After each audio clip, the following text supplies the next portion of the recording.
Screen কি দেখা যাচ্ছে? আমার স্ক্রিন দেখা যাচ্ছে? Yes, sir. Yes, sir. Sir. আচ্ছা, তোমাদের সেকশন হচ্ছে B+C2, তাই তো? জি স্যার।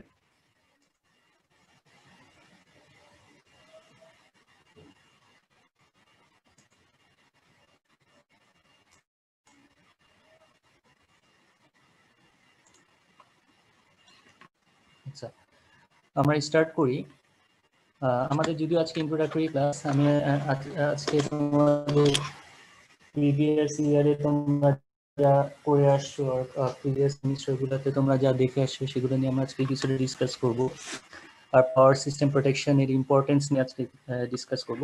আজকে এবং কালকে মানে নেক্সট ক্লাসে হয়তো আমাদের ইন্ট্রোডাক্টরি ক্লাস হিসাবেই থাকবে। এরপরে থেকে আমরা পাওয়ার সিস্টেম প্রোটেকশনের ভিতরে যাবো আর কি। এর আগ পর্যন্ত আমরা ইন্ট্রোডাক্টরি কিছু টপিকস নিয়ে আমরা ডিসকাস করব। আচ্ছা, আমাদের আজকে লেকচার 1। আর আমি হচ্ছে আহমদুল্লাহ সিদ্দিক, অ্যাসিস্ট্যান্ট প্রফেসর হিসেবে আছি এই ডিপার্টমেন্ট অফ ট্রিপলিতে। যখন ফেস টু ফেস ক্লাস হবে তখন আমার রুম নাম্বার থাকবে হচ্ছে 407, কন্ট্যাক্ট নাম্বারটা দেওয়া আছে 0177633221। আর ইমেল অ্যাড্রেসটা আমাদের ডিপার্টমেন্টাল ইমেল অ্যাড্রেস যেটা আছে আমার অফিসিয়াল ইমেল অ্যাড্রেস ahmadullah.siddiq.tripoli@the@of.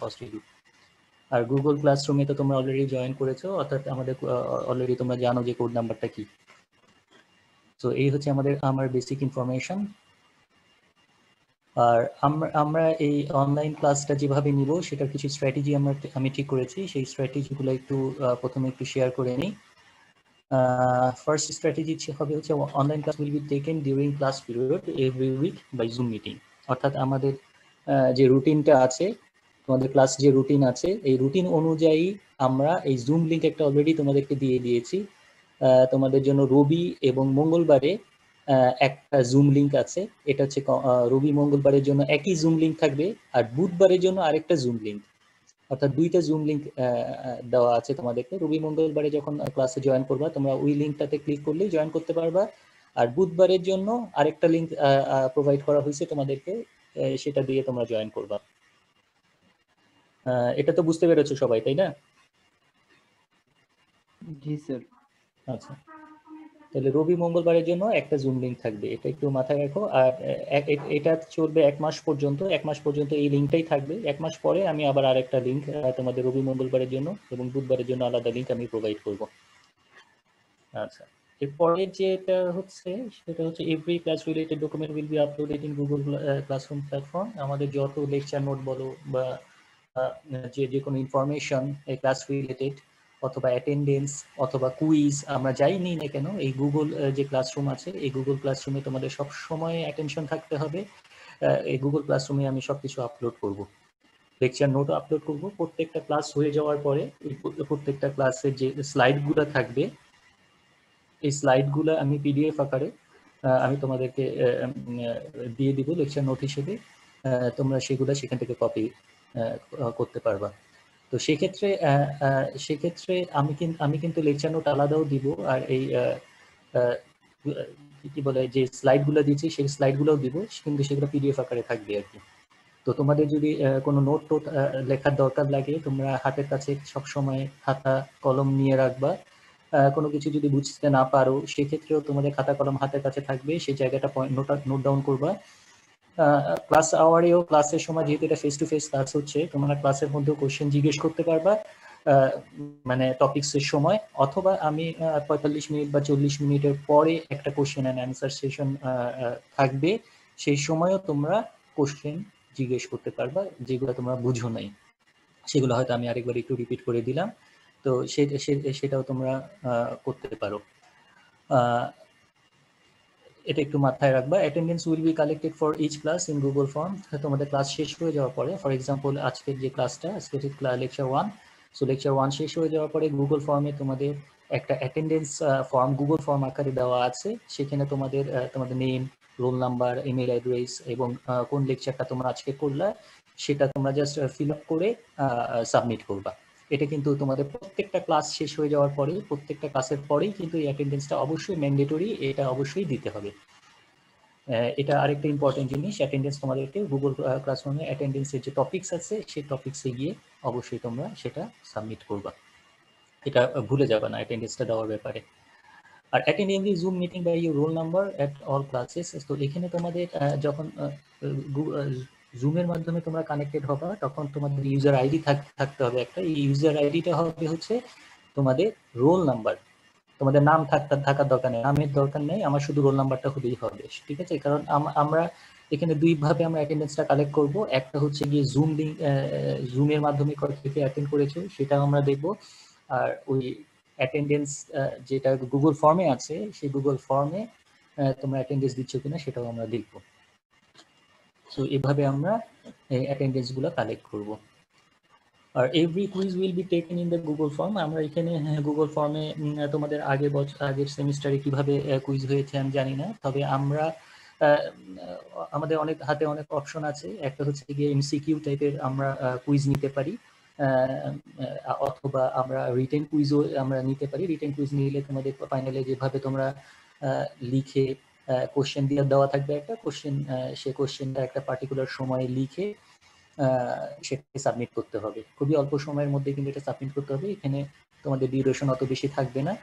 আর যদি এমসিকিউ টাইপের হয় তাহলে তো তোমরা একটা নির্দিষ্ট সময় ওপেন থাকবে সেটা সাবমিট করার জন্য, সেটা অনলাইনেই হবে এবং সবার কুইজ একই সময় একই দিনে হবে। তো কুইজটা কবে হবে সেটা আমরা পরে ডিক্লেয়ার করে দিব। সাধারণত আমরা 7টা বা 8টা ক্লাস হয়ে যাওয়ার পরেই আমরা কুইজ ফেলবো একটা একটা করে। সো 8টা ক্লাস পরপরই একটু মনিটরিং এ থাকতে হবে তোমাদের যে কুইজটা কবে আসতেছে আর কি। আচ্ছা, সো ক্লাস নেওয়ার ব্যাপারে কারো কোনো পয়েন্ট আছে বলার?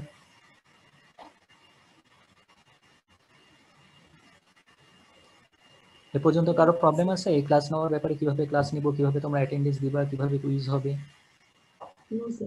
না স্যার। আচ্ছা, আশা করি অন্যান্য যে তোমাদের থিওরি কোর্সগুলো আছে সেগুলোও হয়তো বা এভাবেই হচ্ছে। সো এটাতে কনফিউশন থাকাটা মনে হয় নাই তোমাদের। তো আমরা নেক্সট টপিকে চলে যাই। আমরা রেফারেন্স বই হিসাবে আমরা দুইটা বই ইউজ করব। একটা হচ্ছে গিয়ে switchgear and protection by Sunil S Rao. So এই বইটা তোমরা কিনতে পারো।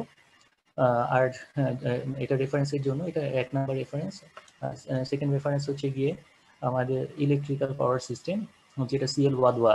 এই দুইটা বই আমাদের লাগবে। এই দুইটা বই রেফারেন্সের জন্য লাগবে, অর্থাৎ আমি আমার লেকচারের বাইরে যদি তোমাদের আরো কিছু জানার দরকার থাকে তাহলে তোমাদের অবশ্যই রেফারেন্স লাগবে। আর তাছাড়া আমি লেকচার নোট প্রত্যেকটা ক্লাসের যেহেতু প্রোভাইড করব, ওই লেকচার নোট ফলো করলেও হবে, ঠিক আছে? তো সেই ক্ষেত্রে তোমাদের যদি অ্যাডিশনাল ইনফরমেশনের দরকার লাগে অবশ্যই এই দুইটা বই কিনে নিবা রেফারেন্স হিসাবে। ফাইনালের সময় আমরা যখন কোশ্চেন করবো তখন ওই বইগুলা থেকেই হয়তো করবো, তো সেক্ষেত্রে তোমাদের এই রেফারেন্স বইগুলো লাগবে। আর লেকচার নোটটা অবশ্যই সবাই ফলো করবা প্রত্যেকটা সময়। ক্লাস শেষ হয়ে যাওয়ার পরে একবার রাত্রেবেলায় চোখ বুলায় যাবা যে লেকচার নোটে আজকে কি করানো হয়েছে, তাহলে আশা করি কোনো সমস্যা হবে না। আর তাছাড়া আমি তো সবসময় যেহেতু লাইভ সেশনে থাকবোই ক্লাস আওয়ারে, ডিউরিং ক্লাস পিরিয়ডে, সো তোমাদের আশা করি কোনো প্রবলেম হবে না। সো নেক্সট আমাদের প্রি রিকুইজিট কোর্স কিছু আছে এই পাওয়ার সিস্টেম প্রোটেকশন। আমাদের এই কোর্সটার নাম হচ্ছে পাওয়ার সিস্টেম প্রোটেকশন। সো এখানে দেখে বুঝতে পারছি যে আমাদের এখানে মেইন অবজেক্টিভ বা মেইন কনসার্ন হচ্ছে গিয়ে প্রোটেকশনের উপরে। আমাদের পাওয়ার সিস্টেমের অনেকগুলো সাবজেক্ট ছিল। কি কি সাবজেক্টগুলো ছিল আমরা একটু দেখে নিই। ফার্স্টে ছিল ট্রান্সমিশন অ্যান্ড ডিস্ট্রিবিউশন সিস্টেম। এই ট্রান্সমিশন অ্যান্ড ডিস্ট্রিবিউশন সিস্টেমে আমরা পাওয়ারটাকে কিভাবে ট্রান্সমিট করি এবং এটা কিভাবে ডিস্ট্রিবিউশন সিস্টেমের মাধ্যমে ডিস্ট্রিবিউট করি, এই জিনিসটা তোমাদেরকে এখানে দেখানো হয়েছে। সো এটা প্রিরিকুইজিট কোর্স থাকবে 1 নাম্বার। এটা অবশ্যই তোমাদের জানা লাগবে যেহেতু পাওয়ার সিস্টেম প্রোটেকশন দিচ্ছি, অর্থাৎ ট্রান্সমিশন এবং ডিস্ট্রিবিউশনে কিভাবে হচ্ছে সেটা জানা থাকাটা দরকার। সো তারপরে তো আমরা প্রোটেকশন দিব। সো এটা 1 নাম্বার প্রিরিকুইজিট কোর্স। সেকেন্ড যে কোর্সটা আমাদের লাগবে সেটা হচ্ছে গিয়ে power system analysis. Power system analysis 2 মনে হয় এটা ছিল তোমাদের course title. So power system analysis 2 তে তোমাদের ছিল সাধারণত ফল্ট অ্যানালাইসিস, বিভিন্ন ধরনের ফল্ট তোমরা অ্যানালাইসিস করছো, যেমন symmetrical fault and symmetrical fault. So এই সিমেট্রিক্যাল অ্যাসিমেট্রিক্যাল ফল্ট কি কি ধরনের হতে পারে সেগুলো তোমরা এই সাবজেক্টে দেখে আসছো। সো এই জিনিসটাও আমাদের এখানে লাগবে, এই পাওয়ার সিস্টেম প্রোটেকশনের জন্য আমাদের এই পাওয়ার সিস্টেম অ্যানালাইসিস 2 লাগবে। সো এই দুইটা তো তোমাদের যেহেতু কম্পালসারি কোর্স ছিল, অতএব এই দুইটা কোর্স তোমাদের সবাই পড়ে আসছো, এবং বেসিক আইডিয়াটা তোমাদের কাছে সবার কাছেই আছে। সো এই দুইটা কোর্স আমাদের অবশ্যই লাগবে। এছাড়া আমাদের আরেকটা কোর্স লাগবে যেটাকে আমরা বলেছি পাওয়ার প্ল্যান্ট ইঞ্জিনিয়ারিং, যেটা তোমাদের হয়তো অপশনাল কোর্স ছিল। সো এটা অনেকের ছিল, অনেকের ছিল না। তো যাদের ছিল না তাদের জন্য আমি বলবো যে পাওয়ার প্ল্যান্ট ইঞ্জিনিয়ারিং এ সাধারণত আমাদের জেনারেশন কিভাবে হয় এবং আমরা কিভাবে অপটিমাম ওয়েতে জেনারেশন এবং কস্ট এফেক্টিভ ওয়েতে আমরা জেনারেশনটা করতে পারি, সেগুলো নিয়ে সাধারণত এই কোর্সটা ডিজাইন করা হয়।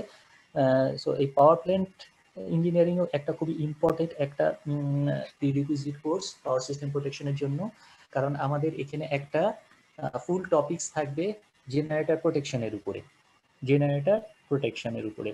কারণ আমাদের এখানে জেনারেটর যদি প্রোটেকশন দিতে হয় তাহলে জেনারেশন কিভাবে হচ্ছে সেটা জানাটা খুবই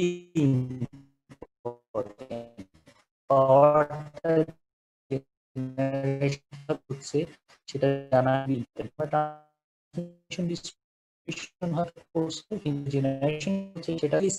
স্টেজে গিয়ে আমরা কিন্তু প্রোটেকশন দিই।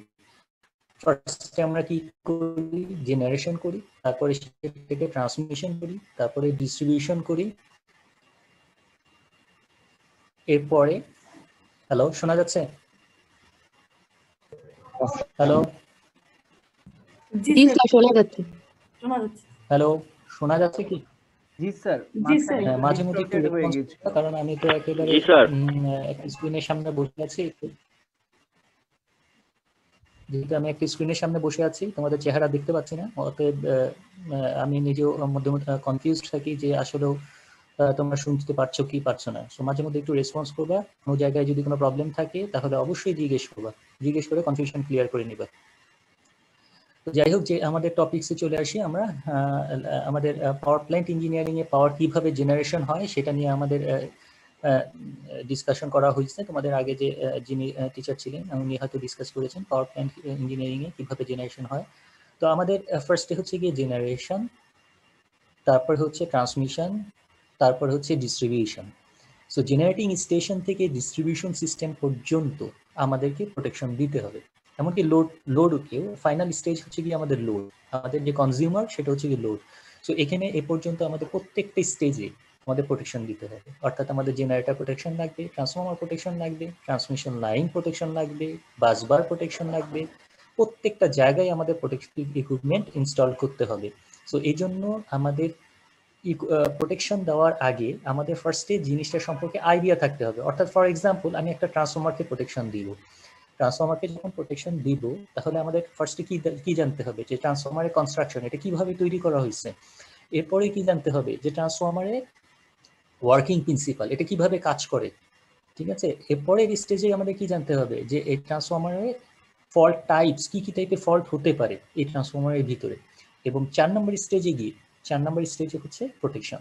সো ফার্স্টে থাকবে হচ্ছে কনস্ট্রাকশন, তারপরে হচ্ছে ওয়ার্কিং প্রিন্সিপাল, তারপর হচ্ছে ফল্ট টাইপস, এবং ফাইনালি স্টেজে গিয়ে দিব আমরা প্রোটেকশন। সো এই জন্য আমাদের ট্রান্সমিশন অ্যান্ড ডিস্ট্রিবিউশন সিস্টেমে আমাদের ট্রান্সমিশন লাইন কিভাবে ট্রান্সমিট করা হয়, পাওয়ার ডিস্ট্রিবিউট করা হয় ট্রান্সমিশন লাইনের থ্রুতে, এগুলো তোমরা করে আসছো। পাওয়ার প্ল্যান্ট ইঞ্জিনিয়ারিং এ তোমরা জেনারেশন কিভাবে হয় সেগুলো জেনে আসছো, আর পাওয়ার সিস্টেম অ্যানালাইসিসে তোমরা ফল্ট অ্যানালাইসিসগুলো করে আসছো।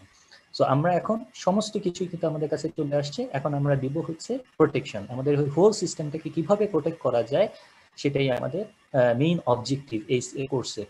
এবং আমরা যারা ইঞ্জিনিয়ার হয়ে তোমাদের যেহেতু এটা 4-2 সাবজেক্ট, এটা বুঝতেই পারতেছো এটা একটা মানে এটা খুবই একটা ইম্পর্টেন্ট সাবজেক্ট। তোমাদের ইন্টারভিউ বোর্ডে বলো, যে কোনো জায়গায় তোমরা পাওয়ার সেক্টরে যে কোনো জায়গায় ইন্টারভিউ বোর্ডে তোমরা যখনই ফেস করবা তখনই কিন্তু পাওয়ার প্ল্যান্টের মেইন যে জিনিস মেইন হচ্ছে গিয়ে প্রোটেকশন। আমাদের কিন্তু প্রোটেকশন দিতে হবে, তোমাদের ট্রান্সমিশন লাইনও ডিজাইন করতে হবে না, তোমাদের ট্রান্সফর্মারও ডিজাইন করতে হবে না, তোমাদের জেনারেটরও ডিজাইন করতে হবে না, তোমাদের দিতে হবে হচ্ছে প্রোটেকশন। মেইন যে আমাদের অবজেক্টিভটা থাকবে বা কনসার্ন থাকবে সেটা হচ্ছে কি প্রোটেকশন আমাদেরকে কিভাবে অপটিমাম ওয়েতে প্রোটেকশন দিতে পারি।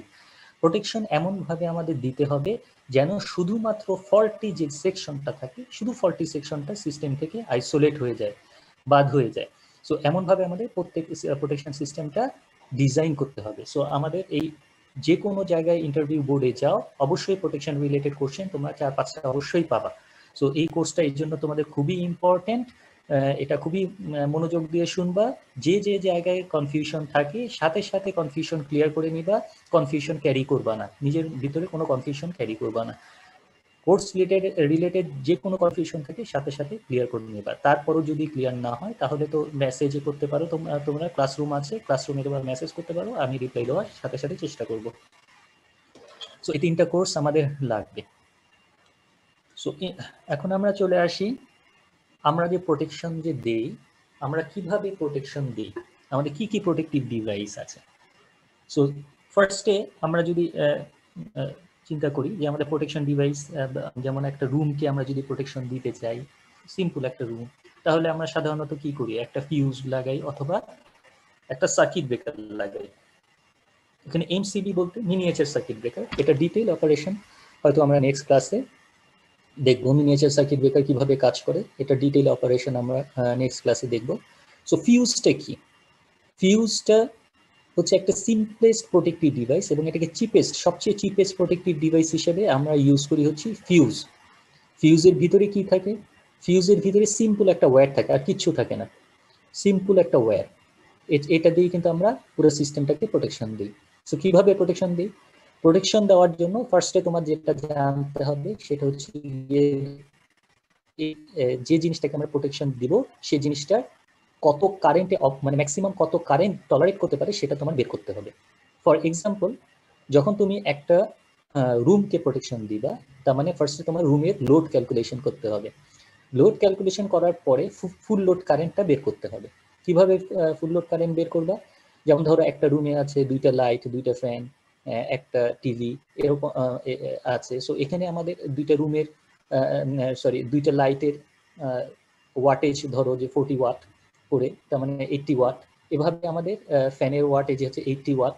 সো 80 ওয়াট করে আমরা ক্যালকুলেট করবো যে ফ্যান কয়টা আছে, লাইট কয়টা আছে, টিভি যে আছে তার ওয়াটেজ কত। সেই ওয়াটেজকে যদি আমরা, এটা হচ্ছে কি পাওয়ার, সো টোটাল পাওয়ারটা বের করবো। সো টোটাল পাওয়ারটাকে বের করে যদি আমরা 220 দিয়ে ভাগ দিই, আমরা জানি কি P equal to V into I, তার মানে power is equal to voltage into current. So I যদি বের করতে চাই তাহলে আমরা ভোল্টেজ দিয়ে ভাগ করলে আমরা I পেয়ে যাব। সো I পেয়ে গেলাম, তার মানে আমরা টোটাল লোড ক্যালকুলেট করার পরে ফুল লোড কারেন্ট কিন্তু পেয়ে গেলাম। ফর এক্সাম্পল একটা রুমের ফুল লোড কারেন্ট হচ্ছে 10 অ্যাম্পিয়ার, তাহলে আমরা কি করব, একটা 10 অ্যাম্পিয়ারের ফিউজ লাগাতে হবে। তাহলে 10 অ্যাম্পিয়ারের 10 অ্যাম্পিয়ারের ফিউজ লাগাবো নাকি 10 অ্যাম্পিয়ারের কম লাগাবো নাকি 10 অ্যাম্পিয়ারের বেশি লাগাবো, এটা হচ্ছে কোশ্চেন। এখন 10 অ্যাম্পিয়ারের কম তো আমরা লাগাতেই পারবো না। কেন লাগাতে পারবো না, কারণ আমরা যখন ফুল লোড দিব সাথে সাথে আমার ফিউজটা কিন্তু ড্যামেজ হয়ে যাবে, ঠিক আছে। সো আমরা 10 অ্যাম্পিয়ারের নিচে তো লাগাতেই পারবো না। তো 10 অ্যাম্পিয়ার কি লাগাবো, 10 অ্যাম্পিয়ারও আমরা লাগাবো না। কেন 10 অ্যাম্পিয়ার লাগাবো না, কারণ অনেক সময় দেখা যায় যে আমাদের রুমটাকে আমাদের ওভারলোডেড করতে হতে পারে। ওভারলোডেড মানে আমাদের এই প্লাগ পয়েন্টগুলো এখন খালি আছে, হয়তো বা কোনো একটা লোড আমি যদি আমার প্লাগ পয়েন্টে কানেক্ট করি তখন রুমটা আমার ওভারলোডেড হয়ে যেতে পারে। সো সেক্ষেত্রে আমার একটা ওভারলোড মার্জিন রাখতে হবে। সো ওভারলোড মার্জিন আমরা নর্মালি রাখি 20 to 25%, আমরা ওভারলোড মার্জিন রাখি। সো 10 অ্যাম্পিয়ারের যদি একটা ফিউজ, 10 অ্যাম্পিয়ারের যদি ফুল লোড কারেন্ট হয় তাহলে তার 20% ওভারলোড মার্জিন মানে 1.2 দিয়ে গুণ করতে হবে। সো 1.2 দিয়ে যদি আমরা গুণ করি তাহলে দেখা যাবে যে 12 অ্যাম্পিয়ারের একটা রেটিং এর একটা ফিউজ আমার কিন্তু এই রুমের সাথে কানেক্ট করতে হবে। কিভাবে কানেক্ট করব, অবশ্যই লোডের সাথে ফিউজকে কানেক্ট করতে হবে সিরিজে আমাদের কিন্তু এটা কানেক্ট করতে হবে। সো 12 অ্যাম্পিয়ারের একটা ফিউজ আমরা লোডের সাথে সিরিজে কানেক্ট করব।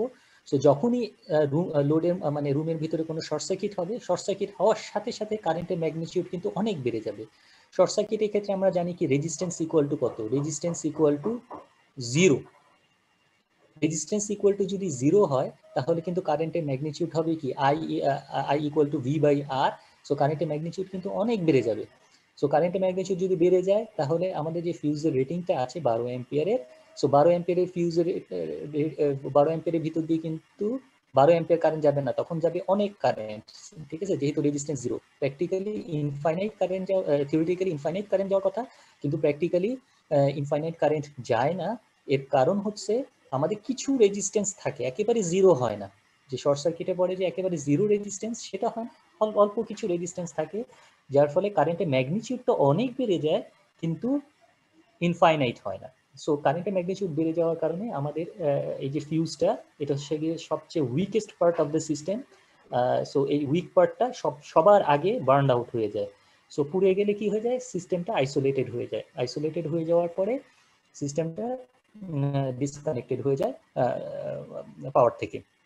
সো এই যে ফিউজটা আমরা কানেক্ট করলাম, এই ফিউজের যে বললাম যে 12 অ্যাম্পিয়ার, এবং মাঝখানে বললাম যে একটা সিম্পল একটা ওয়্যার আছে, ওয়্যার দিয়ে আমরা কিভাবে একটা সিস্টেমকে প্রোটেক্ট করতে পারি, একটা সিম্পল একটা ওয়্যার দিয়ে। সো সেটা যদি আমাদের জানতে হয় তাহলে আমরা দেখতে পারি, এখানে আমাদের ইকুয়েশনটা আমরা একটু খেয়াল করি। এখানে আমরা যদি একটু একটা মিনিট একটু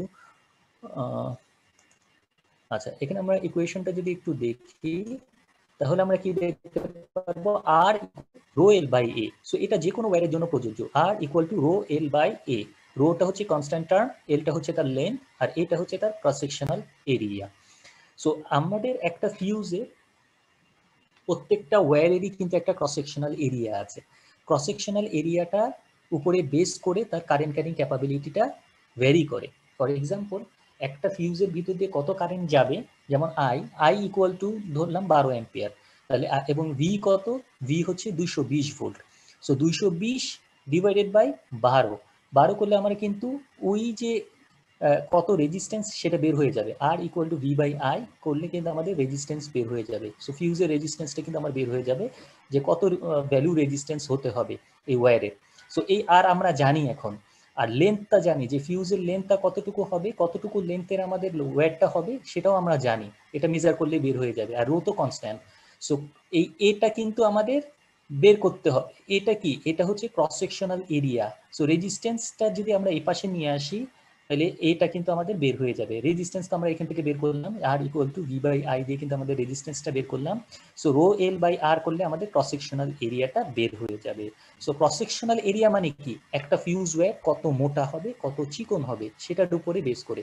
তার মানে আমরা দেখতে পাচ্ছি যে এই যে ক্রস সেকশনাল এরিয়াটা যে আমরা বের করলাম, সো এখান থেকে দেখা যাচ্ছে যে আমরা যদি রিভার্স ক্যালকুলেশন করি, ক্রস সেকশনাল এরিয়াটা যত বেশি হবে, ক্রস সেকশনাল এরিয়া যত বেশি হবে তত কি হবে, রেজিস্ট্যান্সটা কম হবে, যেহেতু এটা ইনভার্সলি প্রপোর্শনাল।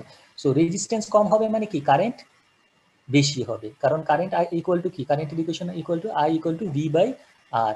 সো যত বেশি রেজিস্ট্যান্স কম হবে কারেন্ট বেশি হবে। তার মানে ক্রস সেকশনাল এরিয়া মোটা হলে কারেন্ট ক্যারিং ক্যাপাবিলিটি বাড়বে, ক্রস সেকশনাল এরিয়া থিন হলে আমাদের কারেন্ট ক্যারিং ক্যাপাবিলিটি কমবে। সো একটা ফিউজের যে কারেন্ট ক্যাপাবিলিটি বললাম 12 অ্যাম্পিয়ার, এই 12 অ্যাম্পিয়ারটা ডিপেন্ড করতেছে তার ক্রস সেকশনাল এরিয়ার উপরে। সো ক্রস সেকশনাল এরিয়া বাড়লে কি বললাম, রেজিস্ট্যান্স কমবে, রেজিস্ট্যান্স কমলে কারেন্ট বাড়বে, তার মানে বেশি কারেন্ট সে হ্যান্ডেল করতে পারবে। তার মানে এই যে ওয়্যারটা, এই ওয়্যারের একটা ক্রস সেকশন থাকবে, যদি 12 অ্যাম্পিয়ার হয় অবশ্যই 12 অ্যাম্পিয়ার রেটিং এর একটা ক্রস সেকশনাল যে এরিয়া, সেই এরিয়ার একটা ওয়্যার আমার কিন্তু সিলেক্ট করতে হবে, তাহলে সে 12 অ্যাম্পিয়ারের লোডের প্রোটেকশন দিতে পারবে। এ পর্যন্ত কি বোঝা গেছে? জি স্যার। জি স্যার। আরো কোনো কনফিউশন আছে? স্যার একটা কোশ্চেন স্যার। হ্যাঁ স্যার এখানে আসলে আমরা যখন ফিউজের যখন আমরা রেটিংটা দেখবো স্যার, আসলে কি ওয়্যারের কারেন্টের রেটিং থাকে না, যে একটা ওয়্যারের মধ্যে ম্যাক্সিমাম এই পরিমাণ কারেন্ট যেতে পারে, এরকম ওয়্যারের কি রেটিং থাকে স্যার? প্রত্যেকটা ওয়্যারের রেটিং থাকে, প্রত্যেকটা ওয়্যারের। স্যার স্যার তাহলে আমরা ক্রস সেকশনাল এরিয়া মানে ক্যালকুলেট করেও দেখতে পারি, কিন্তু সেটাকে স্যার এটার অপশনাল হিসেবে আমরা কি স্যার কারেন্টের রেটিং যে একটা ওয়্যারের কি পরিমাণ সেটার উপর ডিপেন্ড করে কি আমরা ফিউজ হিসেবে ইউজ করতে পারি ক্রস সেকশনাল এরিয়াটা ক্যালকুলেট না করে? ফিউজের এলিমেন্ট বিভিন্ন ধরনের হয়। নর্মালি আমাদের ফিউজের এলিমেন্ট অ্যালুমিনিয়াম হতে পারে, টিন হতে পারে, কপারও হতে পারে। সো সেক্ষেত্রে আমাদের ক্রস সেকশনাল এরিয়া মেজার করেই কিন্তু আমরা এটা করতে পারবো। এখানে দুইটা ফ্যাক্টর কাজ করে, একটা হচ্ছে অ্যালুমিনিয়ামও কিন্তু আমাদের একটা কন্ডাক্টিং মেটেরিয়াল, অ্যালুমিনিয়ামকেও কিন্তু আমরা ফিউজ হিসেবে ইউজ করতে পারি।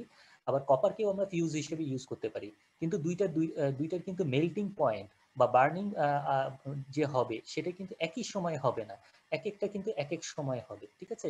সো এটাও কিন্তু আমাদের কনসিডারেশনে রাখতে হবে। সো যদি ক্রস সেকশন থেকে হবে, অবশ্যই ক্রস সেকশন থেকে হবে, কারণ ক্রস সেকশনের এরিয়ার উপরই বেস করে যে সে ম্যাক্সিমাম কত কারেন্ট হ্যান্ডেল করতে পারবে। সো এটা একটা ফ্যাক্টর। আর আরেকটা ফ্যাক্টর হচ্ছে আমি কি ধরনের মেটেরিয়াল ইউজ করছি, এটা কি টিন ইউজ করতেছি নাকি কপার ইউজ করতেছি নাকি অ্যালুমিনিয়াম ইউজ করতেছি, সেটার উপরেও কিন্তু বেস করে কত সময় পরে গিয়ে এটা পড়বে সেটাও কিন্তু এটা উপরে ডিপেন্ড করে। এটা কি বোঝা বুঝতে গেছে? পারছি। জি স্যার, বুঝতে পারছি স্যার। আচ্ছা, সো নেক্সট আমরা দেখি, এটা হচ্ছে যে ফিউজ, যেটাকে আমরা বললাম সবচেয়ে cheapest and weakest protective device. Cheapest বলতেছি এই কারণে, কারণ এটার ভিতরে জাস্ট একটা ওয়্যার, সো এটার দাম একেবারেই কম, এছাড়া আর কিছুই নাই এটার ভিতরে। আর উইকেস্ট বলতেছি কারণ হচ্ছে যখনই সিস্টেমে একটা ফল্ট হবে সবার আগে কিন্তু ফিউজটাই ড্যামেজ হবে, আমার লোড কিন্তু ড্যামেজ হবে না। সো সবচেয়ে উইক পার্ট হচ্ছে আমাদের এই ফিউজটা। সো ফিউজটা পুড়ে গিয়ে আইসোলেটেড হয়ে যাবে, সো আমাদের সিস্টেমটা প্রোটেক্টেড থাকবে। নাও সেকেন্ড যে প্রোটেক্টিভ ডিভাইসটা আমরা সবচেয়ে বেশি ইউজ করি, এটার অপারেশন আজকে আমরা দেখবো না, এটা নেক্সট ক্লাসে হয়তো আমরা এর অপারেশনটা বা তারপরের ক্লাসে হয়তো দেখবো। সেটা হচ্ছে এমসিবি। এমসিবি মানে হচ্ছে miniature circuit breaker. Miniature circuit ব্রেকারটা কি? এটা একটা মিনিয়েচার মানে এর রেটিংসটা অনেক কম, এটা কারেন্ট যে রেটিংটা এটা কম, নরমালি এটা 63 অ্যাম্পিয়ারের নিচে আমরা এই মিনিয়েচার সার্কিট ব্রেকার ইউজ করি। সো এই মিনিয়েচার সার্কিট ব্রেকারটা অ্যাকচুয়ালি কি? সার্কিট ব্রেকারটাও কিন্তু একটা সুইচ, এটা কিন্তু নর্মাল কন্ডিশনে এটাকে আমরা অন অফ করতে পারি, আবার কিন্তু যখন অ্যাবনর্মাল কন্ডিশন হবে তখন কিন্তু এটা অটোমেটিক্যালি অফ হয়ে যাবে। এটা কিন্তু আমাদেরকে গিয়ে ম্যানুয়ালি অ্যাবনর্মাল কন্ডিশনটাকে অফ করতে হবে না, এটা অটোমেটিক্যালি কিন্তু অফ হয়ে যাবে। তার মানে এটা সুইচ হিসেবেও কাজ করানো যাবে, এবং যখন সিস্টেমে একটা ফল্ট হবে, সিস্টেমে ফল্ট হওয়ার সাথে সাথে এটা কি হবে, অটোমেটিক্যালি অফ হয়ে যাবে, অটোমেটিক্যালি ট্রিপ হবে, যেটাকে আমরা বলি, এখন থেকে আমরা বলবো অফ না, এখন থেকে আমরা বলবো ট্রিপ করে গেছে, একটা সার্কিট ব্রেকার ট্রিপ করে গেছে। এটা হচ্ছে প্রোটেকশন সিস্টেমের আমাদের যে ট্রিপের যে ফাংশনটা, ট্রিপের ট্রিপ এই শব্দটাকে আমরা সবসময় ইউজ করবো অফ কন্ডিশনটাকে বোঝানোর জন্য। So miniature circuit breaker automatically কেন ট্রিপ করবে? তার মানে আমাদের এর ভিতরে একটা সুইচের ভিতরে, সুইচ তো অটোমেটিক্যালি ট্রিপ করে না, একটা সুইচে যখন অন করছি আমাদের লাইট জ্বলছে, অফ করছি লাইট অফ হয়ে যাচ্ছে, কিন্তু আমি লাইটের দুইটা মাথা যদি আমি শর্ট করে দেই, লাইন টু গ্রাউন্ড যদি শর্ট করে দেই, তাহলে কিন্তু আমাদের একটা সুইচ অটোমেটিক্যালি অফ হয়ে যাবে না। কিন্তু যখন একটা লাইটের দুইটা মাথা শর্ট করে দিব তখন কিন্তু সার্কিট ব্রেকার অটোমেটিক্যালি অফ হয়ে যাবে, এটা কিন্তু ম্যানুয়াল অপারেশন হবে না। সো অটোমেটিক্যালি কেন অফ হবে? তার মানে তার ভিতরে অবশ্যই কিছু মেকানিজম আছে, যে মেকানিজমের কারণে এই সার্কিট ব্রেকারটা অটোমেটিক্যালি অফ হয়ে যাবে। সো এটা কেন অটোমেটিক্যালি অফ হয়ে যায়, এটা ডিটেইল এক্সপ্লেনেশন আমরা পরে দেখব। সো এটাও একটা প্রোটেক্টিভ ডিভাইস। কেন প্রোটেক্টিভ ডিভাইস বলছি? কারণ যখনই ফল্ট হবে, ফল্ট হওয়ার সাথে সাথেই কিন্তু সার্কিট ব্রেকার অটোমেটিক্যালি ট্রিপ করে যাবে। সো এই প্রোটেক্টিভ ডিভাইস হিসেবে আমরা মিনিয়েচার সার্কিট ব্রেকার ইউজ করতে পারি। এগুলো কিন্তু মিনিয়েচার বলতে আমরা বুঝাচ্ছি ছোট কারেন্ট প্রোটেকশনের জন্য, ছোট যদি পাওয়ার রেটিং যদি কম হয় কোনো লোডে, সেক্ষেত্রে আমরা এটা ইউজ করব। কিন্তু হাই ভোল্টেজ লাইনে কিন্তু আমরা মিনিয়েচার সার্কিট ব্রেকার ইউজ করবো না, সেখানে অনেক বড় বড় সার্কিট ব্রেকার আছে, সেই সার্কিট ব্রেকারগুলো ইউজ করব। সো সেই সার্কিট ব্রেকারগুলোর অপারেশন আমরা ডিটেলে একটা পর একটা দেখব। আচ্ছা, এরপরে আসছে হচ্ছে রিলে। রিলেও কিন্তু খুবই ইম্পর্টেন্ট একটা প্রোটেক্টিভ ইকুইপমেন্ট, যেটা দিয়ে আমরা প্রোটেকশন দিয়ে থাকি। এটাকে আমরা নর্মালি বলি কন্ডিশনাল সুইচ। আমরা বিভিন্ন ধরনের প্রজেক্ট ওয়ার্কের সময় আমরা দেখছি রিলে কি, ইলেকট্রনিক যে রিলেগুলো আছে সেই রিলেগুলো দেখছি। সো এই রিলের ভিতরে কি থাকে অ্যাকচুয়ালি? আমরা যদি দেখি যে রিলের ভিতরে কিছু সুইচ থাকে, সুইচটা কি? সুইচটা হতে পারে নর্মালি ওপেন, নর্মালি ওপেন মানে ওপেন অবস্থায় থাকবে, আর কিছু সুইচ থাকে নর্মালি ক্লোজ, অর্থাৎ ক্লোজ অবস্থায় থাকবে। কিন্তু যখন একটা অ্যাবনর্মাল কন্ডিশন সেন্স হবে তখন এর স্টেটটা চেঞ্জ হয়ে যায়, অর্থাৎ ওপেন যেটা থাকবে সেটা ক্লোজ হয়ে যাবে, ক্লোজ থাকলে ওপেন হয়ে যাবে, তার স্ট্যাটাসটা চেঞ্জ হয়ে যায়। সো এটা কিসের উপর ডিপেন্ড করতেছে? এটা একটা কন্ডিশনের উপর ডিপেন্ড করতেছে। ফর এক্সাম্পল, আমি যদি একটা রিলে নিই, ধরলাম একটা 5 ভোল্টের রিলে নিলাম, সো 5 ভোল্ট যদি আমি তার কয়েলে দেই, তাহলে দেখা যায় যে তার কন্ডিশনটা চেঞ্জ হয়ে গেছে, অর্থাৎ যে কন্ডিশন ছিল তার ভিতরে, অর্থাৎ ওপেন থাকলে ক্লোজ হয়ে যাবে, ক্লোজ থাকলে ওপেন হয়ে যাবে। এই জন্য এটাকে আমরা বলতেছি কন্ডিশনাল সুইচ। একটা কন্ডিশনের উপরে বেস করে অপারেট করতেছে, অন বা অফ হচ্ছে একটা কন্ডিশনের উপরে বেস করে। সো এই রিলেটাও কিন্তু খুবই ইম্পর্টেন্ট একটা প্রোটেক্টিভ ইকুইপমেন্ট। সো এটা হতে পারে একটা ভোল্টেজ কন্ডিশনটা হতে পারে ভোল্টেজ, কন্ডিশনটা হতে পারে কারেন্ট কন্ডিশনটা হতে পারে ফ্রিকোয়েন্সি, বিভিন্ন ধরনের অ্যাবনর্মাল কন্ডিশন সিস্টেমে জেনারেট করতে পারে। তার মানে রিলের কাজ হচ্ছে সে অ্যাবনর্মাল কন্ডিশনটাকে সেন্স করবে, অ্যাবনর্মাল যে কোনো অ্যাবনর্মাল কন্ডিশন হতে হোক, সেটা ওভার কারেন্ট হোক, ওভার ভোল্টেজ হোক, ওভার ফ্রিকোয়েন্সি অথবা আন্ডার ফ্রিকোয়েন্সি হোক, বিভিন্ন ধরনের অ্যাবনর্মাল কন্ডিশন সে সেন্স করবে। সেন্স করার সাথে সাথে তার কন্ডিশনের স্ট্যাটাসটা চেঞ্জ করে দিবে। সেই চেঞ্জের উপরে বেস করে আমরা বুঝতে পারবো যে সিস্টেমে একটা অ্যাবনর্মাল কন্ডিশন হয়েছে, এবং সাথে সাথে আমাদের কি করতে হবে, সাথে সাথে সিস্টেমটাকে প্রোটেকশন দিতে হবে। এটা কি বুঝতে পারছো রিলের অপারেশনটা?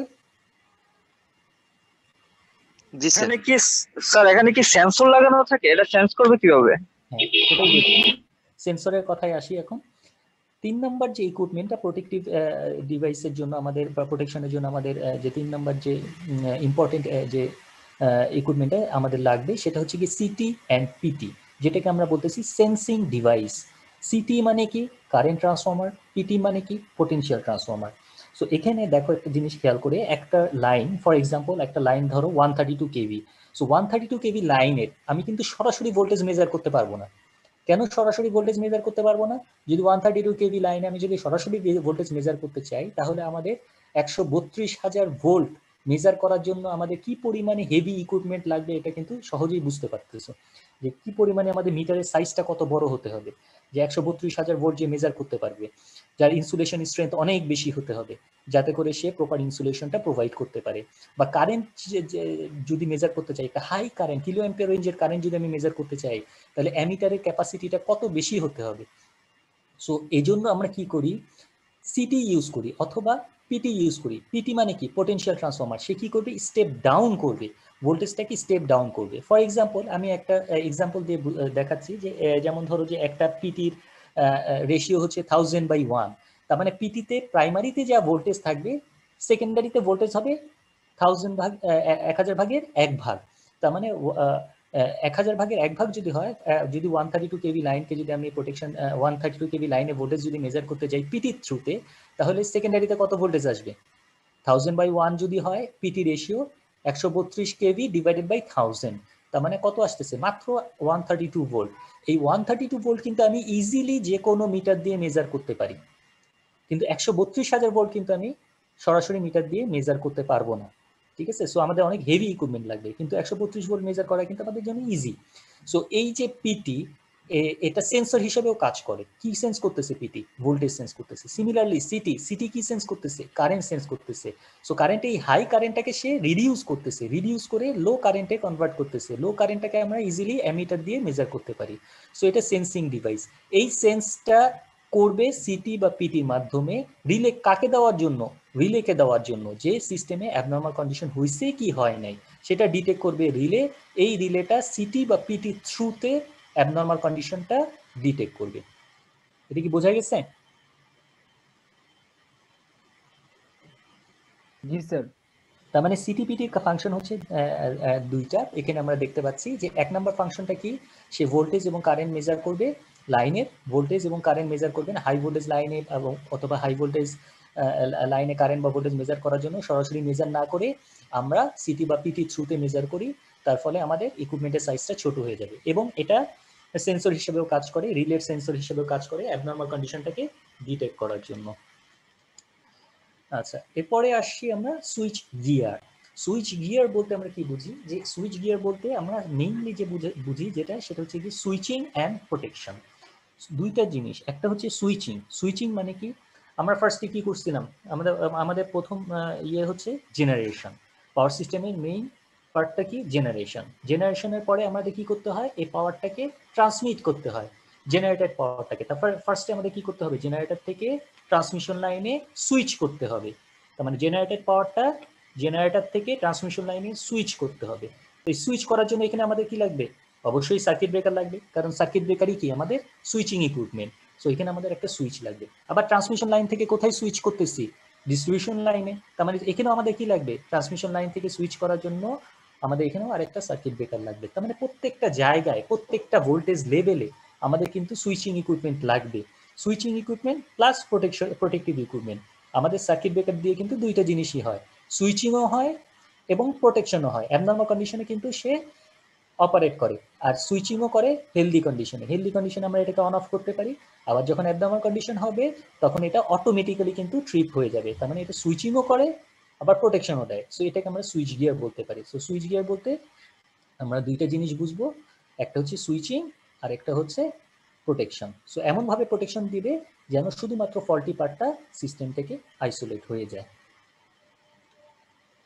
আচ্ছা, প্রোটেকশনের জন্য আমরা দেখে আসছি পাওয়ার সিস্টেম অ্যানালাইসিস 2-তে, যেটা যে দুই ধরনের ফল্ট হতে পারে। একটাকে আমরা বলতেছি সিমেট্রিক্যাল ফল্ট, আরেকটাকে আমরা বলতেছি অ্যাসিমেট্রিক্যাল ফল্ট। তাহলে সিমেট্রিক্যাল ফল্টটা কি? অ্যাকচুয়ালি সিমেট্রিক্যাল ফল্টটা হচ্ছে ইনভলভ অল ফেজেস, অর্থাৎ ট্রিপল লাইন ফল্ট অথবা triple line to ground fault. ঠিক আছে, নেক্সটে আমরা বলবো যে কি কেন ট্রিপল লাইন ফল্ট হয় অথবা triple line to ground fault হয়। সো এইগুলো তোমরা দেখে আসছো। আর অ্যাসিমেট্রিক্যাল ফল্টটা কি? অ্যাসিমেট্রিক্যাল ফল্টটা হচ্ছে লাইন টু গ্রাউন্ড ফল্ট অথবা লাইন টু লাইন ফল্ট অথবা double line to ground fault. অর্থাৎ যদি তিনটা ফেজের সাথে কানেক্টেড থাকে তখন এটাকে আমরা বলতেছি সিমেট্রিক্যাল ফল্ট। তিনটা ফেজ যদি শর্ট হয়ে যায় অথবা তিনটা ফেজ যদি গ্রাউন্ডের সাথে কানেক্টেড হয়ে যায় তখন এটাকে আমরা বলতেছি সিমেট্রিক্যাল ফল্ট। আর যদি একটা ফেজ অথবা দুইটা ফেজ শর্ট হয়ে যায় অথবা গ্রাউন্ডের সাথে কানেক্টেড হয়ে যায় তখন এটাকে আমরা বলতেছি অ্যাসিমেট্রিক্যাল ফল্ট। সো আপাতত মনে রাখো যে সিমেট্রিক্যাল ফল্টটা তিনটা ফেজের সাথে কানেক্টেড, আর অ্যাসিমেট্রিক্যাল ফল্টটা এক অথবা দুইটা ফেজের সাথে কানেক্টেড, গ্রাউন্ডের সাথে কানেক্টেড থাকতেও পারে, নাও থাকতে পারে। সো সিমেট্রিক কেন বলা হচ্ছে? সিমেট্রিক্যালে মানে হচ্ছে এর ভিতরে কোনো ডিসি কম্পোনেন্ট বা ডিসি পার্ট থাকবে না। আমরা একটা ফল্ট কারেন্টকে যখন অ্যানালাইসিস করবা তোমরা দেখবা যে তার মধ্যে দুইটা কম্পোনেন্ট থাকে। এটা আমরা আরো ডিটেলে পরে ডিসকাস করব, যে একটাকে আমরা বলি এসি কম্পোনেন্ট আর একটাকে আমরা বলি ডিসি কম্পোনেন্ট। এসি কম্পোনেন্ট আর ডিসি কম্পোনেন্ট মিলে আমাদের কারেন্টের ম্যাগনিটিউডটা কিন্তু অনেক বেড়ে যায়। আর সিমেট্রিক্যাল ফল্টের ক্ষেত্রে শুধুমাত্র এসি কম্পোনেন্ট থাকবে, এর মধ্যে কোনো ডিসি কম্পোনেন্ট নাই। আর অ্যাসিমেট্রিক্যাল ফল্টের মধ্যে আমাদের ডিসি কম্পোনেন্টটা প্রেজেন্ট থাকবে, যার ফলে কারেন্টের ম্যাগনিটিউডটা হয় অনেক বেশি। সো এখন আমরা দেখি, আচ্ছা এ পর্যন্ত কারো কোনো প্রবলেম আছে?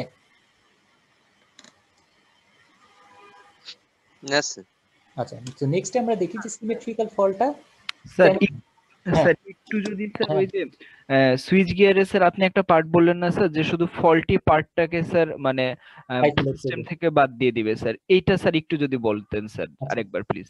আরেকবার যদি আমি করি, যেমন ধরো যে তোমার বাসার মধ্যে অনেকগুলো রুম আছে। এখন ধরো তুমি যে রিডিং রুমে পড়তেছো সেই রিডিং রুমে একটা ফল্ট হলো। সে ফল্ট হলে তুমি কি চাবা? পুরো বাসাটা সিস্টেম থেকে ডিসকানেক্টেড হয়ে যাক? না স্যার, শুধু ওই রুমে। হ্যাঁ, তো সেটাই বলতেছিলাম যে circuit breaker is to isolate the faulty section only. আমাদেরকে এই সিস্টেমটাকে এমন ভাবে ডিজাইন করতে হবে যেন শুধুমাত্র ফল্টি পার্ট, অর্থাৎ তোমার রিডিং রুম এখানে, সে এই রিডিং রুমটা যেন, যদি রিডিং রুমে ফল্ট হয় শুধুমাত্র ওই রিডিং রুমটা যেন সিস্টেম থেকে আইসোলেট হয়ে যায়, আর রেস্ট অফ দ্য সিস্টেম যেন আনডিস্টার্বড অবস্থায় থাকে, এর বাইরে যেন এর কোনো ইন্টারাপশন না আসে। এটা কি বোঝা গেছে? স্যার এইটা কি এরকম না যে আমাদের যদি একটা ফ্ল্যাটে একটা সার্কিট ব্রেকার থাকলো, একটা মেইন সার্কিট ব্রেকার, সেই তার করসপন্ডিং কিছু সাব সার্কিট ব্রেকার থাকে যেগুলো আপনার প্রতিটা রুম ওয়াইজ সেইগুলো ট্রিপ করে, এটাই তো সুইচ গিয়ার স্যার। হ্যাঁ, সেটাই। জি স্যার, এটা নেক্সট ক্লাসে আমি একটু ডিটেইলে দেখাবো তোমাদেরকে। আচ্ছা, সো এরপরে আসতেছি আমরা সিমেট্রিক্যাল ফল্ট। সিমেট্রিক্যাল ফল্ট কেন হয়? আমাদের এখানে আমরা দেখতে পাচ্ছি এটা একটা থ্রি ফেজ বাস। এই থ্রি ফেজ বাসের সাথে আমাদের তিনটা থ্রি ফেজ লাইন কানেক্টেড। এখানে আমাদের একটা সার্কিট ব্রেকার আছে। এখন এখানে দেখা যাচ্ছে যে সার্কিট ব্রেকারটা কিন্তু কানেক্টেড, প্রত্যেকটা লাইন কিন্তু কানেক্টেড, অর্থাৎ আমাদের কিন্তু পাওয়ার যাচ্ছে। এই গ্রিন লাইনটা শো করতেছে যে আমাদের কিন্তু এখন পাওয়ার, এই লাইনে পাওয়ার আছে। সো এখানে আরেকটা জিনিস আমরা দেখতে পাচ্ছি, এটা হচ্ছে যে একটা আর্থিং সুইচ। মানে যে সুইচটা লাইন টু গ্রাউন্ডের সাথে কানেক্টেড থাকে সেই সুইচটাকে আমরা বলি আর্থিং সুইচ। এই আর্থিং সুইচের অবজেক্টিভ, এটা কেন ইউজ করা হয় এটা আমরা নেক্সট ক্লাসে দেখবো। আপাতত মনে রাখো যে আর্থিং সুইচটা লাইন টু গ্রাউন্ডের সাথে কানেক্টেড থাকে। তো এখানে আমরা দেখতে পাচ্ছি যে প্রত্যেকটা লাইনের সাথে একটা আর্থিং সুইচ আছে এবং আর্থিং সুইচের একটা টার্মিনাল কমন এবং এটা গ্রাউন্ডের সাথে কানেক্টেড আছে। সো কোন কারণে এটা এই আর্থিং সুইচটা যদি আমরা সার্কিট ব্রেকার কানেক্টেড অবস্থায় যদি এটাকে অন করি তাহলে কি হবে? আর্থিং সুইচটাকে যদি আমরা সার্কিট ব্রেকার কানেক্টেড থাকা অবস্থায় অন করার সাথে সাথে দেখা যাচ্ছে যে এখানে ফল্ট কারেন্ট ফ্লো করা কিন্তু শুরু করে দিচ্ছে। এই যে রেড কালার দিয়ে যেটা দেখাচ্ছি এটা হচ্ছে ফল্ট হচ্ছে, তো আমাদের কিন্তু এখন ফল্ট কারেন্ট যাচ্ছে। এটা কি হয়ে triple line to ground fault, এখন কিন্তু আমাদের এই triple line to ground fault হয়ে গেছে, 3টা লাইন কিন্তু গ্রাউন্ডের সাথে শর্ট হয়ে গেছে। তার মানে বোঝা যাচ্ছে যে আমাদের আর্থিং সুইচটাকে কখনোই আমরা সার্কিট ব্রেকার কানেক্টেড থাকা অবস্থায় ক্লোজ করতে পারবো না। আর্থিং সুইচটাকে ক্লোজ করা যাবে তখনই যখন circuit breaker disconnected. Circuit breaker disconnected মানে কি, এর ভিতর দিয়ে কোনো কারেন্ট যাচ্ছে না। সো সার্কিট ব্রেকার যখন ডিসকানেক্টেড তখনই কিন্তু আমরা আর্থিং সুইচটাকে ক্লোজ করতে পারবো। সার্কিট ব্রেকার যখন কানেক্টেড থাকবে কখনোই আমরা আর্থিং সুইচকে ক্লোজ পারবো না। সো যদি আমরা আর্থিং সুইচকে সার্কিট ব্রেকার কানেক্টেড থাকা অবস্থায় ক্লোজ করি তাহলে দেখা যাচ্ছে যে এখানে triple line to ground fault হচ্ছে। Triple line to ground fault যেটাকে আমরা বলতেছি সিমেট্রিক্যাল ফল্ট। অবশ্যই এটা কি অ্যাক্সিডেন্টাল অপারেশন, এটা একটা অ্যাক্সিডেন্টাল অপারেশন এবং এটা অনিচ্ছাকৃত একটা ভুল, কারণ কখনোই আর্থিং সুইচকে সার্কিট ব্রেকার কানেক্টেড অবস্থায় ক্লোজ করা যাবে না। আচ্ছা, যদি আর্থিং সুইচটা গ্রাউন্ডেড না থাকে তখন এটাকে আমরা বলবো triple line fault. So symmetrical fault হচ্ছে এটা হচ্ছে গিয়ে অবশ্যই মানুষ মানে ম্যানমেড ক্রিয়েটেড। সো এটা মানে accidental operation.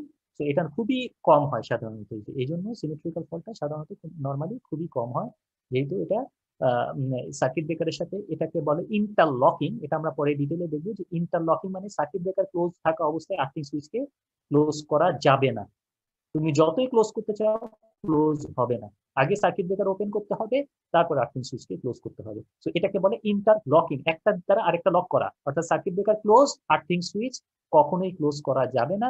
Circuit breaker open, এখন তুমি আর্থিং সুইচকে ক্লোজ করতে পারবে। এটা অপারেশনটা কি বোঝা গেছে? Yes, sir. জি স্যার। সার্কিট ব্রেকার আর্থিং সুইচের উপর ডিপেন্ড করতেছে। আর্থিং সুইচ যদি যেহেতু এটা 3 ফেজ আর্থিং সুইচ, তো 3টা ফেজ যদি একই সাথে কানেক্টেড হয়ে গেলে আমাদের এই সিমেট্রিক্যাল ফল্টটা হবে। সো এটাই বলতেছে ইট occurs when line is energized and earthing switch is inadvertently closed. So অসাবধানতাবশত তোমরা যদি এটাকে ক্লোজ করে ফেলো তাহলে আমাদের এই সিমেট্রিক্যাল ফল্টটা হবে। সো এটা খুবই স্মল পার্সেন্টেজ, কারণ এখানে এটা সাধারণত খুবই কম হয়।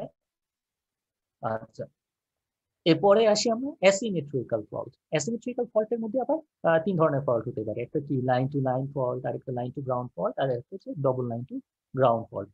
So line to ground fault এটা হচ্ছে সবচেয়ে কমন ফল্ট এবং সবচেয়ে বেশি হয় লাইনের মধ্যে, সেটাকে আমরা বলতেছি line to ground fault.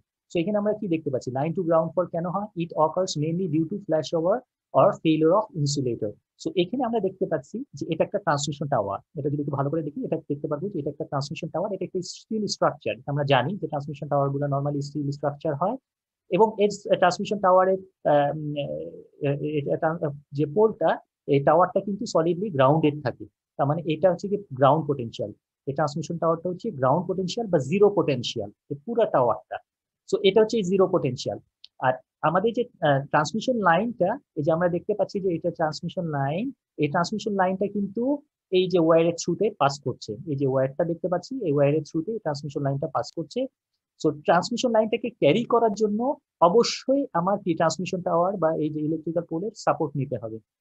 So support নেওয়ার জন্য এখানে আমাদের কিছু ইনসুলেটর আছে, এগুলোকে আমরা বলি ইনসুলেটর। এই ইনসুলেটর গুলো নর্মালি ডিস্ক টাইপ ইনসুলেটর হয়, এগুলো আমরা ডিটেলে পরে দেখবো, ল্যাবের মধ্যেও দেখবো।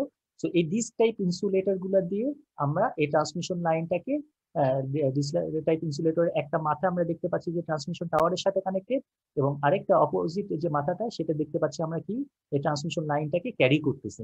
ইনসুলেটর মানে কি? ইনসুলেটর মানে হচ্ছে যার ভিতর দিয়ে কারেন্ট ফ্লো করে না, অর্থাৎ যার রেজিস্ট্যান্স হচ্ছে কি ইনফাইনাইট, অর্থাৎ এর ভিতর দিয়ে কোনো কারেন্ট যায় না।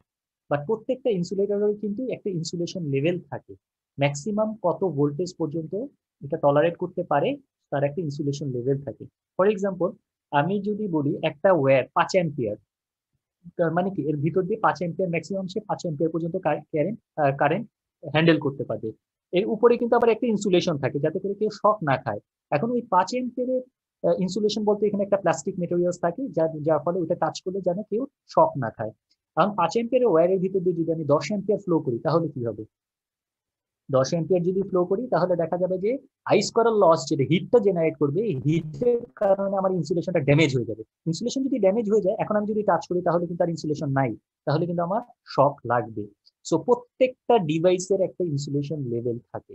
সো এরকম এখানে যে ডিস্কগুলো দেখতে পাচ্ছি, এই ডিস্কেরও কিন্তু একটা ইনসুলেশন লেভেল আছে, এবং প্রত্যেকটা ডিস্কের পার ডিস্কের ইনসুলেশন লেভেল হচ্ছে 11 কেভি। এখানে আমরা অনেকগুলো ডিস্ক কানেক্টেড দেখতে পাচ্ছি। সো এখানে এই যে ডিস্কগুলোর যে কানেক্টেড, এই ডিস্কে কানেক্টেড ফলে আমাদের ইনসুলেশন লেভেলটা ইনক্রিজ হয়ে গেছে। তার মানে এই স্ট্রিং আকারে বা মালার মতন করে যে আমরা গাঁথছি, এই গাঁথার কারণে আমাদের কি হয়ে যাচ্ছে, ইনসুলেশন লেভেল কিন্তু ইনক্রিজ করতেছে। পার ডিস্কের ইনসুলেশন লেভেল 11 কেভি। এখন এখানে কতগুলো ডিস্ক লাগবে, কারণ এটার লাইন কত 132 কেভি, এটা কতগুলো ডিস্ক লাগবে সেটা একটা সিম্পল একটা প্রবলেমের মাধ্যমে আমরা কিন্তু দেখতে পারি। যেমন আমরা এখানে দেখতে পাচ্ছি যেটা 132 কেভি লাইন, 132 কেভি লাইন বলতে কিন্তু সবসময় আমরা বুঝবো line to line voltage, not line to neutral voltage. তার মানে আমাদের যদি একটা লাইন হয়, আর এটা তো নিউট্রাল বা গ্রাউন্ড পোটেনশিয়াল, এটা যেহেতু এটা ট্রান্সমিশন টাওয়ার, এটা জিরো পোটেনশিয়াল, আর এটা হচ্ছে লাইন। সো লাইন টু গ্রাউন্ডে আমাদের কতটুকু ইনসুলেশন থাকতে হবে, পার ডিস্কের ইনসুলেশন লেভেল তো 11 কেভি, তাহলে এখানে কয়টা ডিস্ক লাগবে? তা সেটা যদি বের করতে হয়, তাহলে আমরা ফার্স্টে কি করব, পার ফেজে আমাদের ভোল্টেজ কত সেটা বের করতে হবে। আমাদের লাইন টু লাইন ভোল্টেজ কত 132 কেভি, তাহলে পার ফেজের ভোল্টেজ বের করতে হলে √3 দিয়ে ভাগ করতে হবে, তাহলে আমরা পাবো পার ফেজের ভোল্টেজ। তাহলে 132/√3 হচ্ছে গিয়ে পার ফেজের ভোল্টেজ। তাহলে আর আমাদের পার ডিস্কের ইনসুলেশন লেভেল কত 11 কেভি, এক একটা ডিস্ক 11 কেভি, ম্যাক্সিমাম 11 কেভি পর্যন্ত টলারেট করতে পারে ভোল্টেজ লেভেল। তার মানে আমাদের কতগুলো ডিস্ক লাগবে, 132 কেভি ডিভাইডেড বাই √3, যেটা পার ফেজের ভোল্টেজ, ডিভাইডেড বাই 11 কেভি। তার মানে দেখা যাচ্ছে যে এটা অ্যাপ্রক্সিমেটলি 9টা ডিস্ক লাগবে। সো 9টা ডিস্ক যদি আমি কানেক্ট করি এখানে, তাহলে সে প্রপার ইনসুলেশন প্রোভাইড করবে। অর্থাৎ প্রপার ইনসুলেশন প্রোভাইড করবে মানে কি, এর ভিতর দিয়ে কোনো কারেন্ট ফ্লো করবে না, লাইন টু গ্রাউন্ডে কোনো কারেন্ট ফ্লো করবে না। কিন্তু আমাদের একেবারে 9টা ডিস্কই কিন্তু আমরা কানেক্ট করব না, আমরা কিছুটা ইনসুলেশন বেশি রাখবো, যার ফলে যদি কোনো কারণে আমাদের লাইনের ভোল্টেজটা যদি বেড়েও যায়, তাহলে যেন আমাদের এটা প্রপার ইনসুলেশন প্রোভাইড করতে পারে। সো এটা একটা সেফটি ফ্যাক্টর বলে একটা টার্ম আছে, যেটা 1.5, এই সেফটি ফ্যাক্টর রাখা হয় 1.5। তার মানে আমাদের ডিস্কের পরিমাণ যদি 8.5 লাগে, তাহলে আমাদের নাম্বার অফ ডিস্ক লাগবে হচ্ছে 8.5 ইন্টু এই সেফটি ফ্যাক্টর। এই সেফটি ফ্যাক্টর দিয়ে গুণ করলে দেখা যাচ্ছে যে আমাদের এখানে 13টা ডিস্ক যদি আমি কানেক্ট করি, তাহলে এ প্রপার ইনসুলেশন দিতে পারবে, তাহলে এখানে কোনো লিকেজ কারেন্ট কিন্তু ফ্লো করবে না। এই সেফটি ফ্যাক্টরটা হচ্ছে একটা কনভেনশন, ঠিক আছে? আমরা ইচ্ছা মতো সেফটি ফ্যাক্টর কিন্তু রাখতে পারি না। আমরা যত বেশি সেফটি ফ্যাক্টর বড় রাখবো, ডিস্কের পরিমাণ কিন্তু তত বাড়বে, আমরা এটা কস্ট এফেক্টিভ হবে না। তো সেক্ষেত্রে আমাদের নর্মাল প্র্যাকটিস যেটা, সেটা হচ্ছে আমাদের সেফটি ফ্যাক্টরটা 1.5 রাখা হয়। তার ফলে দেখা যাচ্ছে যে ডিস্ক যতগুলো লাগে তাকে 1.5 দিয়ে যদি গুণ করি, তাহলে দেখা যায় যে আমাদের 13টা ডিস্ক যদি আমি পরপর কানেক্ট করি, তাহলে সে প্রপার ইনসুলেশন দিতে পারবে। সো এখন যদি কোনো কারণে এই ডিস্কের ইনসুলেশন ড্যামেজ হয়ে যায়, কোনো কারণে, বিভিন্ন কারণ থাকতে পারে, সো এই কারণে যদি আমাদের ডিস্কের ইনসুলেশন গুলো ড্যামেজ হয়ে যায়, তাহলে কি হবে, এই প্রপার ইনসুলেশন দিতে পারবে না। প্রপার ইনসুলেশন না দিলে কি হবে, লাইন টু গ্রাউন্ডটা কানেক্টেড হয়ে যাবে, অর্থাৎ এখানে একটা লিকেজ কারেন্ট ফ্লো করা শুরু করবে। ভোল্টেজ যত বাড়বে, লিকেজ কারেন্টের পরিমাণও তত বাড়বে। সো এটা যেহেতু গ্রাউন্ড, এটা line, so line to ground fault হবে। সো এই লাইন টু গ্রাউন্ড ফল্ট হওয়ার মেইন কারণ যেটা, সেটা হচ্ছে গিয়ে due to flash over or failure of insulator. So insulation যদি ফেল করে, সাথে সাথে লাইন টু গ্রাউন্ড ফল্ট হবে। এটা কি বোঝা গেছে এতদূর পর্যন্ত? জি স্যার। জি স্যার, বুঝে গেছি স্যার। আচ্ছা, সো এটা হচ্ছে কি line to ground fault. So line to ground fault হচ্ছে সবচেয়ে কমন ফল্ট, এবং ম্যাক্সিমাম এই 50% এর মতন ফল্টই হয় হচ্ছে কি line to ground fault. Line to ground fault দুইটা কারণে হতে পারে, যেটা বললাম যে একটা flash over or failure of insulator, আর আরেকটা হচ্ছে কি যদি কোনো তার যদি ছিঁড়ে সরাসরি গ্রাউন্ডের সাথে কানেক্টেড হয়ে যায়, তাহলে আমাদের লাইন টু গ্রাউন্ড ফল্ট হবে। আচ্ছা, সেকেন্ড যে দুই টাইপের ফল্ট, একটা হচ্ছে line to line and line to ground fault. এই দুইটা ফল্ট সাধারণত হয় ঝড় বা বৃষ্টির সময়। ঝড় বা বৃষ্টির সময় আমাদের কি হয়, যেমন মনসুন পিরিয়ডে আমাদের যেটা হয় যে এই যে ওয়্যার গুলো আছে ঝড়ের সময় দুলতে থাকে। সো দুলতে থাকলে একটা ওয়্যার আরেকটা ওয়্যারের সাথে টাচ হয়ে যেতে পারে সুইং এর কারণে। সো সুইং এর কারণে যখন একটা ওয়্যার আরেকটার সাথে টাচ হয়ে যায়, তখন এটা হবে লাইন টু লাইন ফল্ট। আর যদি একটা গাছের সাথে দুইটা ওয়্যার শর্ট হয়ে যায়, একটা গাছের একটা কাণ্ডের সাথে বা একটা যে কোনো একটা গাছের সাথে যদি দুইটা ওয়্যার শর্ট হয়ে যায়, তখন এটাকে আমরা বলবো double line to ground fault. So double line to ground fault and double line fault, এই টাইপের ফল্ট গুলো কিন্তু খুবই কম হয়ে থাকে। আমাদের মেইন কনসার্ন হচ্ছে গিয়ে লাইন টু গ্রাউন্ড ফল্ট। আমাদের সব ক্ষেত্রেই আমাদের লাইন টু গ্রাউন্ড ফল্টের কারেন্টের সবচেয়ে বেশি হয়। আর line to line fault and line to ground fault, এগুলো হচ্ছে আমাদের ট্রানজিয়েন্ট ক্যাটাগরি মানে এটা সাধারণত অল্প সময়ের জন্য হয়, অল্প সময়ের জন্য হয়ে আবার চলেও যায়। লাইন আর গাছের সাথে যেটা কানেক্টেড থাকে সেটা অবশ্য পার্মানেন্ট ফল্ট হতে পারে, but line to line fault যেটা, সেটা সাধারণত এই ঝড় বৃষ্টির সময় যখন কন্ডাক্টর সুইং হয়, কন্ডাক্টর সুইং এর কারণে লাইন টু লাইন ফল্ট হয়। তো সেক্ষেত্রে আমাদের এটা কিন্তু ট্রানজিয়েন্ট আকারে থাকে, অল্প সময়ের মধ্যে কিন্তু এটা অটোমেটিক্যালি নিজেই কিন্তু ফল্টটা আবার আইসোলেট হয়ে যায়। বাট এটা line to ground fault, line ground এগুলো হচ্ছে পার্মানেন্ট নেচার। তো আমাদের এগুলা কিন্তু ইনস্ট্যান্টলি। আর আরেকটা জিনিস লাগবে, সেটা হচ্ছে এই ফল্ট কারেন্টটাকে আইসোলেট করতে হবে, অর্থাৎ এই ড্যামেজ যদি হয়ে যায় ডিস্ক, সেটাকে রিপেয়ার করতে হবে, রিপেয়ার তো না, রিপ্লেস করতে হবে। তো রিপ্লেস করে আরেকটা ডিস্ক এখানে কানেক্ট করতে হবে, মানে যাতে করে আমার প্রপার ইনসুলেশন লাইন টু গ্রাউন্ডের মধ্যে সাফিসিয়েন্ট ইনসুলেশন থাকে এবং কোনো লিকেজ কারেন্ট যেন এটার ভিতর দিয়ে পাস না করে। তো এই পর্যন্ত কারো কোনো প্রবলেম আছে? আজকে ক্লাস এ পর্যন্তই। এ পর্যন্ত কোনো প্রবলেম আছে কিনা বলো একটু। স্যার স্যার এই আচ্ছা, নেক্সট ক্লাসে লেকচার আমি আরো 1 এর ডিটেইলে পরে ডিসকাস। স্যার লেকচার 1 এর পিডিএফটা কি আজকেই দিয়ে দিবেন স্যার? আমি এখনই দিয়ে দিব, আধা ঘন্টার মধ্যেই দিয়ে দিব। ও, তোমরা জি, অবশ্যই স্যার। সেগুলো কালেক্ট করে নিবা। প্রত্যেকটা লেকচারের পরে আমি লেকচার নোটটা আপলোড করে দিব। Okay sir. ঠিক আছে, তোমাদের সাইড কোনো নোট লাগলে তোমরা খাতা কলম সামনে রাখবা সব সময়, সেটা নোট করে ফেলবা। আর এরপরে তোমরা স্লাইডের মধ্যে নোটগুলোকে লিখে রাখতে পারো আর কি। আর অ্যাটেন্ডেন্স অবশ্যই এখন দিয়ে দিবা, অ্যাটেন্ডেন্সটা দিয়ে দিবা। আর গুগল ক্লাসরুম সবসময় ফলো করবা, ঠিক আছে? আমি আজকেই দিয়ে দিব লেকচার নোট একবার। ভিডিওটা দেওয়া যাবে না? হ্যাঁ স্যার, আজকের রেকর্ডেড ভিডিওটা কি দেওয়া যাবে? এটা তো বলছিলাম আমি একটু আগে, যে এটা তোমাদের একটু ডিসকাস করতে পারো। এটা হয়তো আমি আগের ক্লাসে বলছি, সেটা হচ্ছে যে আমাদের ডিপার্টমেন্ট থেকে কিন্তু এখন একটা রুলস বলা যায়, যে বলা হয়েছে যে রেকর্ডেড ভিডিও দেওয়া যাবে না, ঠিক আছে? তো সেক্ষেত্রে তোমরা ক্লাস আওয়ারে, যেহেতু ক্লাস কেউ করে না, সব সময় রেকর্ডেড ভিডিওর উপরে সবাই ডিপেন্ডেন্ট, সো এই কারণে আমাদের ডিপার্টমেন্ট থেকে ডিসিশন হয়েছে যে রেকর্ডেড ভিডিও দেওয়া যাবে না, সবাই ক্লাসে অ্যাটেন্ড থাকতে হবে। এবং অ্যাটেন্ড থাকার পরে যদি কারো কোনো কনফিউশন থাকে, সেই কনফিউশন গুলো ওইখানে ক্লিয়ার করে নিতে হবে, ঠিক আছে? সো অ্যাটেন্টিভ থাকবা, আর যদি কোনো প্রবলেম থাকে তাহলে তো আমি আছি। স্যার নেটওয়ার্কের স্যার অনেক ডিস্টার্ব হচ্ছিল স্যার, আচ্ছা, মানে আমি অনেকবারই নেটওয়ার্ক মানে বারবার ড্রপ করছিল, মানে ভয়েসও মানে অনেকবার আটকে যাচ্ছে। আসছে, তাই তো? জি আচ্ছা, স্যার। আমি আমার পয়েন্ট অফ ভিউ থেকে বলি একটা জিনিস, সেটা হচ্ছে যে আমি নিজে প্রেফার করি, যেহেতু আমি আগে সেমিস্টারের ক্লাস নিয়ে আমি এই প্রবলেমগুলো ফেস করছি। আমার নেটওয়ার্ক হয়তো ভালো, তোমাদের নেটওয়ার্ক অনেকে খারাপ, বা যারা রিমোট এরিয়াতে থাকে তাদের নেটওয়ার্ক হয়তো প্রবলেম থাকতে পারে।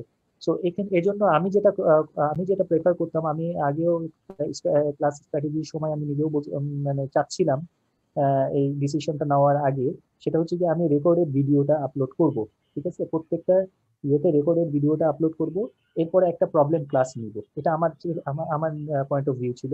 3টা রেকর্ডেড ভিডিও থাকবে, একটা প্রবলেম ক্লাস থাকবে। এবং রেকর্ডেড ভিডিওতে তোমাদের আমি যদি করি, তাহলে দেখা যাবে যে সেখানে কোনো ইন্টারাপশন হবে না, তোমরা ইজিলি ভিডিওটা স্মুথলি দেখতে পারবে আর কি। দেখার পরে তারপরে তোমাদের যদি কোনো প্রবলেম থাকে, তাহলে সেই প্রবলেমটা একটা ক্লাসে আমরা ডিসকাস করব। আমরা তিনটার পর আমরা ডিসকাস করতে পারি। সেই ডিসকাশনটা এইভাবে ওই প্রিভিয়াস 3টা ক্লাসের উপরে। এটা ছিল আমার পয়েন্ট অফ ভিউ, কিন্তু এখন ডিপার্টমেন্ট থেকে যে ডিসিশনটা হয়েছে যে এটা একেবারেই ক্লাস আওয়ারে নিতে হবে, এবং ক্লাস আওয়ারের মধ্যেই মানে যতটুকু হয় ততটুকুই।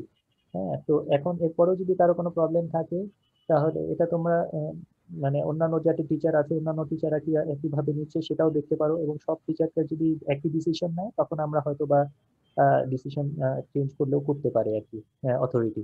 কিন্তু আপাতত এভাবেই চলবে আর কি। তো এখন তোমরা যদি মনে করো যে না, রেকর্ডেড ভিডিও দিলে আমাদের জন্য সুবিধা হয়, আর পরে আমরা একটা প্রবলেম ক্লাস করলাম, এবং প্রবলেম ক্লাসগুলো নিয়ে প্রিভিয়াস যে ক্লাসগুলো আছে সেটার উপরে একটা প্রবলেম ক্লাস থাকলো, সেই ক্লাসগুলোর উপরে আমরা একটা ডিসকাশন হলো, তো সেটা করা যেতে পারে। সেটা কিন্তু সব টিচারের একমত থাকতে হবে। আমি এখন একা করালাম, কিন্তু অন্য কেউ করালো না, তাহলে কিন্তু জিনিসটা আবার অন্যরকম হয়ে যাবে। তো এই জিনিসটা তোমরা সবার সাথে কথা বলতে পারো, সব টিচারের সাথে কথা বলতে পারো এবং ডিপার্টমেন্টের হেডের সাথেও কথা বলতে পারো যে স্যার আমাদের এভাবে করলে সুবিধা হয়, না হলে আমাদের মানে সরাসরি ক্লাস হলে হয়তো বা লাইন কেটে যায় বা অনেক সময় নেটওয়ার্ক প্রবলেম থাকে। তো এগুলো বলতে পারো, ডিসকাশনে থাকতে পারে আর কি। এটা তোমরা নিজেরা চিন্তা করো, তারপরে জানাই আর কি। তো ঠিক আছে, আজকে এ পর্যন্তই। তোমাদের অ্যাটেন্ডেন্স অবশ্যই দিতে ভুল করো না। জি জি স্যার। আচ্ছা ঠিক আছে। ওকে স্যার, আসসালামু আলাইকুম। আসসালামু আলাইকুম স্যার।